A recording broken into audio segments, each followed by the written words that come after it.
आकाशवाणी मुंबई. मी दीपक वेलणकर आणि मी दर्शना जोगदनकर. प्रादेशिक बातम्या देत आहोत. ठळक बातम्या. चांद्रयान 3ला अलगदपणे चंद्राच्या पृष्ठभागावर उतरवण्यात भारताला यश. चंद्राच्या दक्षिण ध्रुवावर यान उतरवणारा भारत हा जगातला पहिलाच देश.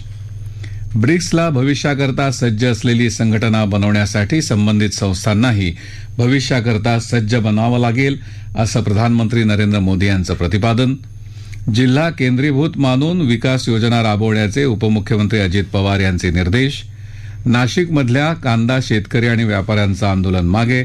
उद्यापासून लिलाव पुन्हा सुरू होणार आणि बुद्धिबळ विश्वचषक स्पर्धेच्या अंतिम फेरीतला दुसरा सामनाही बरोबरीत सोडवण्यात प्रज्ञानंदला यश. उद्या ठरणार विश्वविजेता. चांद्रयान 3ला यशस्वीरित्या आणि अलगदपणे चंद्राच्या पृष्ठभागावर उतरवण्यात भारताला आज यश आलं. चंद्राच्या दक्षिण ध्रुवावर यान उतरवणारा भारत हा जगातला पहिला देश ठरला आहे. संध्याकाळी 6:03 सुमारास चांद्रयान 3चे विक्रम लँडर आणि प्रज्ञान रोव्हर चंद्राच्या पृष्ठभागावर अलगद उतरलं आणि देशभरात एकच जल्लोष झाला. कोट्यवधी लोकांनी युट्यूब, टीव्ही आणि इतर सोशल मीडिया प्लॅटफॉर्मवरून हा ऐतिहासिक क्षण अनुभवला. गेल्या महिन्यात 14 तारखेला चांद्रयानानं भारतातून उड्डाण केलं होतं. 40 दिवस 3 तास आणि 29 मिनिटांचा प्रवास करून चांद्रयान 3 चंद्राच्या पृष्ठभागावर पोहोचलं. हे यान चंद्रावर उतरल्यावर विक्रम लँडरचे सौर पॅनल उघडले आणि प्रज्ञान हे रोवर चंद्रावर उतरलं. चंद्रावर आगामी 14 दिवस सूर्यकिरणे उपलब्ध असतील. त्या काळात सूर्याच्या उष्णतेपासून ऊर्जा घेऊन लँडर आणि रोवर चंद्रावरच वातावरण, उष्णता, रासायनिक गुणधर्म, पृष्ठभागाची स्थिरता, चंद्रावरची जमीन यांची माहिती विक्रम लँडर चंद्रयान 2 कडे पाठवेल. चांद्रयान 2 ही माहिती इस्रोच्या बंगळुरूमधल्या केंद्राला पाठवेल. चांद्रयान 3 चंद्रावर उतरणं हे संपूर्ण मानवजातीचं यश असल्याचं प्रतिपादन प्रधानमंत्री नरेंद्र मोदी यांनी केलं आहे. हा अतिशय अद्वितीय, अविस्मरणीय आणि अभूतपूर्व असा क्षण असल्याचं त्यांनी सांगितलं.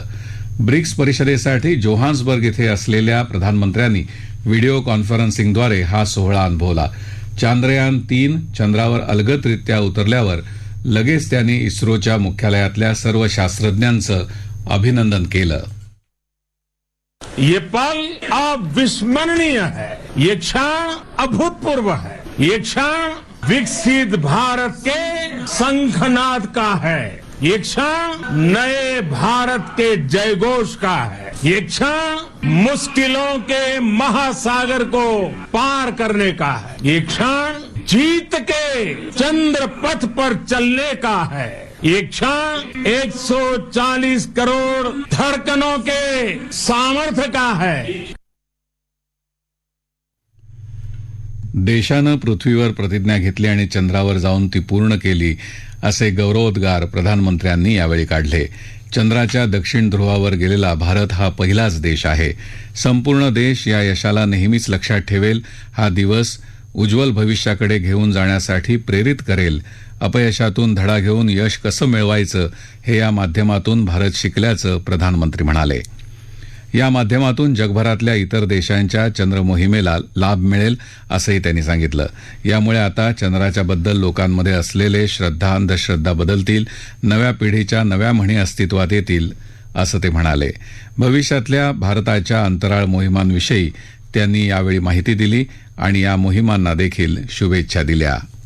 भारत आज महासत्तेकडे वाटचाल करीत आहे. त्यामुळे चंद्रयानाचं यश हे देशाच्या शिरपेच्यात मानाचा तुरा रोवणारं ठरलं आहे, अशी प्रतिक्रिया मुख्यमंत्री एकनाथ शिंदे यांनी दिली आहे. या मोहिमेमुळे भारताचे अवकाश संशोधनातील श्रेष्ठत्व पुन्हा एकदा सिद्ध झाल्याचं त्यांनी सांगितलं. इस्रोच्या कमांड सेंटरमधून सुरू असलेलं प्रक्षेपण वर्षा निवासस्थानी मुख्यमंत्र्यांनी पाहिलं. मुख्यमंत्र्यांसह उपस्थित सर्वांनीच आनंदाने टाळ्या वाजवून ही मोहीम फत्ते झाल्याबद्दल आनंद साजरा केला. तसंच उपस्थितांना पेढेही वाटण्यात आले. चांद्रयान 3 चंद्रावर यशस्वीरित्या अलगदपणे उतरल्याने अमेरिका, रशिया, चीननंतर भारत जगातली चौथी अंतराळ शक्ती ठरला आहे. चांद्रयान 3च्या यशानं जगात भारताची मान उंचावली असून प्रत्येक भारतीयाला अभिमान वाटेल अशी ही ऐतिहासिक घटना आहे. उपमुख्यमंत्री अजित पवार यांनी म्हटलं आहे. चांद्रयान 3च्या यशस्वी मोहिमेत महाराष्ट्राचंही मोठं योगदान असून तेही कायम लक्षात ठेवलं जाईल, असं ते म्हणाले. मुंबईतल्या गोदरेज एरोस्पेसमध्ये चांद्रयानाचे काही भाग बनवण्यात आले. सांगलीत रॉकेटच्या पार्टना कोटिंग करण्यात आलं. पुण्यातल्या कंपनीत फ्लेक्स नोझल आणि बूस्टर तर जळगावात HD नोझल्स तयार करण्यात आले. बुलढाण्यातल्या खामगावाची चांदी आणि थर्मल फॅब्रिक चांद्रयानासाठी वापरण्यात आले. पुण्यातील जुन्नरच्या 2 शास्त्रज्ञांनी मोहिमेत प्रत्यक्ष सहभाग नोंदवला. इंदापूरची वालचंद इंडस्ट्री गेली 50 वर्ष इस्रोच्या प्रत्येक मोहिमेत योगदान देत आहे. ब्रिक्सला भविष्याकरता सज्ज असलेली संघटना बनवण्यासाठी संबंधित संस्थांनाही सज्ज भविष्याकरता सज्जच बनवावं लागेल असं प्रधानमंत्री नरेंद्र मोदी यांनी म्हटलं आहे. ते आज दक्षिण आफ्रिकेत जोहान्सबर्ग इथे ब्रिक्सच्या खुल्या अधिवेशनात बोलत होते. याबाबतीत तंत्रज्ञान महत्वाची भूमिका बजावेल असंही ते म्हणाले. सुमारे 2 दशकात ब्रिक्सनं मोठी मजल मारली असून या प्रवासात अनेक कामांमध्ये यश मिळवलं आहे असं ते म्हणाले.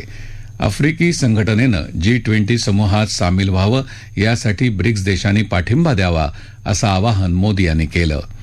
ब्रिक्सचा कारभार नव्या मार्गावर नेण्यासाठी भारतानं रेल्वे संशोधन जाळं, मध्यम, लघु आणि सूक्ष्म उद्योगांमध्ये निकटचं सहकार्य, ऑनलाईन ब्रिक्स डाटाबेस, स्टार्टअप कंपन्या यासारख्या मुद्द्यांवर काही सूचना मांडल्या आहेत आणि त्याबाबतीत पुष्कळ प्रगती झाली आहे याचा आनंद होतो असं मोदी म्हणाले.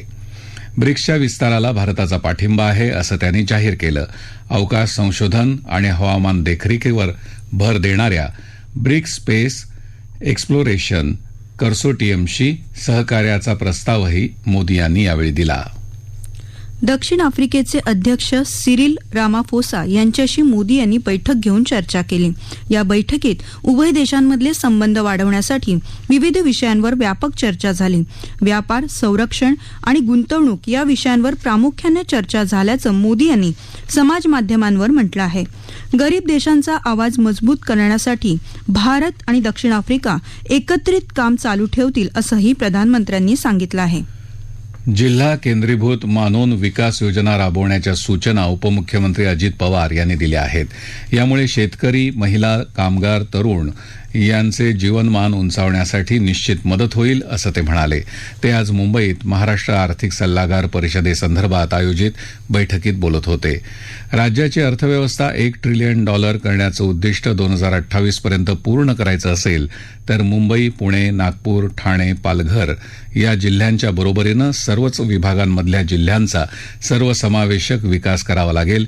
कृषी, कृषीपूरक उद्योग, ऊर्जा, पायाभूत सुविधा, दळणवळण, गृहनिर्माण, मध्यम आणि लघु उद्योग, कौशल्य विकास, उत्पादन, सेवा आदी महत्वाच्या क्षेत्रांमध्ये कार्यविस्तार करून विकासाच्या नवीन संधी निर्माण कराव्या लागतील असं त्यांनी सांगितलं. प्रधानमंत्री नरेंद्र मोदी यांचं $5 ट्रिलियन अर्थव्यवस्थेचं लक्ष्य गाठण्यासाठी महाराष्ट्र आपलं संपूर्ण योगदान देईल. त्यासाठी राज्य शासनाच्या सर्व विभागांनी आवश्यक पावलं उचलावीत अशा सूचना त्यांनी दिल्या. आदिवासी विकास विभागाच्या विविध विषयांबाबतही उपमुख्यमंत्री अजित पवार यांच्या अध्यक्षतेखाली आज मंत्रालयात बैठक झाली. आदिवासी बांधवांना विकासाच्या मुख्य प्रवाहात सामावून घेण्यासाठी राज्य शासन विविध योजना राबवत आहे. त्या प्रभावीपणे राबवण्यासाठी आदिवासी विकास विभागाला लोकसंख्येच्या प्रमाणात प्रलंबित निधी उपलब्ध करून दिला जाईल असं अजित पवार यांनी यावेळी सांगितलं. या बैठकीला विधानसभेचे उपाध्यक्ष नरहरी झिरवळ आणि आदिवासी विकास मंत्री डॉक्टर विजयकुमार गावित हे देखील उपस्थित होते. अजित पवार यांनी आज Pune Nashik greenfield broad gauge high speed railway मार्गासंदर्भातही मंत्रालयात बैठक घेतली. पुणे, नाशिक आणि अहमदनगर जिल्ह्यांच्या विकासाकरता महत्वाचा असणारा पुणे नाशिक रेल्वे मार्ग पूर्ण करण्याची अनेक वर्षांपासूनची मागणी आहे. त्यामुळे हा प्रकल्प प्राधान्यानं पूर्ण करण्यासाठी त्यातल्या अडचणी दूर कराव्यात.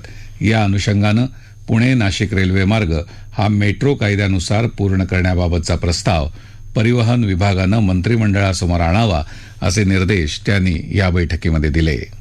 या प्रादेशिक बातम्या आकाशवाणीच्या मुंबई केंद्रावरून देत आहोत. नाशिक जिल्ह्यातल्या बाजार समित्यांमध्ये कांद्याचे लिलाव उद्यापासून पुन्हा सुरू होणार आहेत. केंद्रीय आरोग्य राज्यमंत्री डॉक्टर भारती पवार यांनी जिल्हाधिकारी कार्यालयात व्यापारी आणि शेतकरी संघटनांच्या प्रतिनिधींसोबत चर्चा केली. त्यात आंदोलन मागे घेण्याचा निर्णय झाला.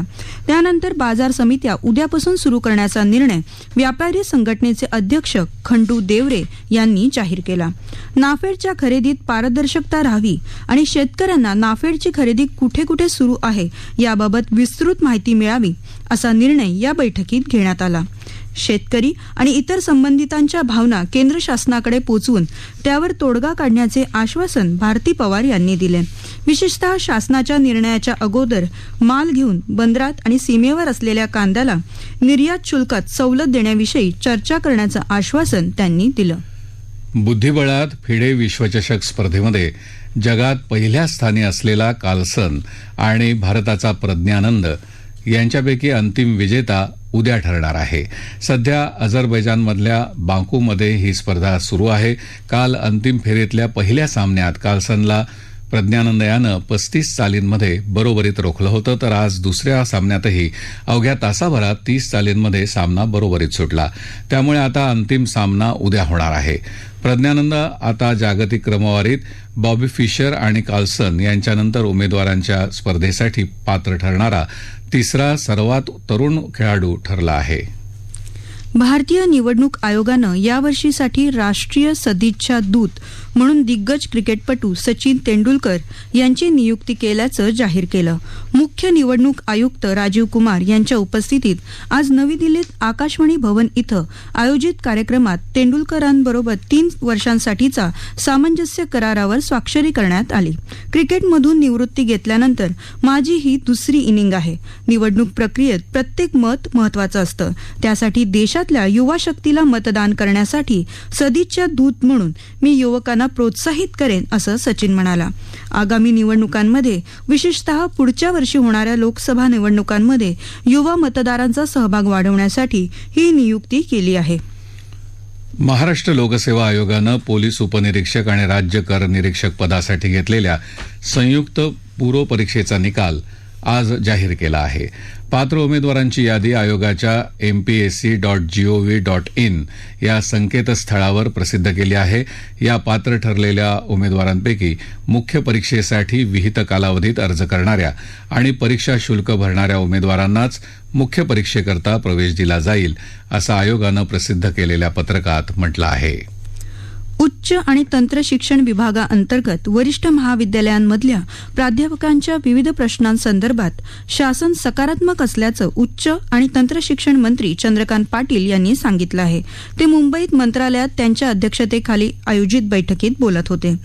नवीन शैक्षणिक धोरणांमध्ये मुख्यतः प्राध्यापक भरती आणि महाविद्यालयांना अनुदान देणं, आदिवासी, नक्षलवादी, अल्पसंख्याक अशा विविध भागातल्या महाविद्यालयांना अनुदान देणं या संदर्भात वित्त विभागाशी सविस्तर चर्चा करण्यात येईल. केंद्र शासन आणि विद्यापीठ अनुदान आयोगाच्या निर्देशानुसार 100% प्राध्यापक भरती केली जाणार असल्याचंही पाटील यांनी यावेळी सांगितलं. हवामान. गेल्या 24 तासात कोकणात अनेक ठिकाणी, मराठवाड्यात काही ठिकाणी तर मध्य महाराष्ट्र आणि विदर्भात काही ठिकाणी पाऊस पडला. येत्या 2 दिवसात कोकणात बहुतांश ठिकाणी, मध्य महाराष्ट्र आणि विदर्भात काही ठिकाणी तर मराठवाड्यात तुरळक ठिकाणी पाऊस पडण्याची शक्यता हवामान विभागानं व्यक्त केली आहे. ठळक बातम्या पुन्हा एकदा. चांद्रयान 3ला अलगदपणे चंद्राच्या पृष्ठभागावर उतरवण्यात भारताला यश. चंद्राच्या दक्षिण ध्रुवावर यान उतरवणारा भारत हा जगातला पहिलाच देश. ब्रिक्सला भविष्याकरता सज्ज असलेली संघटना बनवण्यासाठी संबंधित संस्थांनाही सज्ज भविष्याकरता सज्ज बनवावं लागेल असं प्रधानमंत्री नरेंद्र मोदी यांचं प्रतिपादन. जिल्हा केंद्रीभूत मानून विकास योजना राबवण्याचे उपमुख्यमंत्री अजित पवार यांचे निर्देश. नाशिकमधल्या कांदा शेतकरी आणि व्यापाऱ्यांचं आंदोलन मागे, उद्यापासून लिलाव पुन्हा सुरू होणार. आणि बुद्धिबळ विश्वचषक स्पर्धेच्या अंतिम फेरीतला दुसरा सामनाही बरोबरीत सोडवण्यात प्रज्ञानंदला यश, उद्या ठरणार विश्वविजेता. याबरोबरच आकाशवाणी मुंबई केंद्रावरचं हे प्रादेशिक बातमीपत्र संपलं. नमस्कार.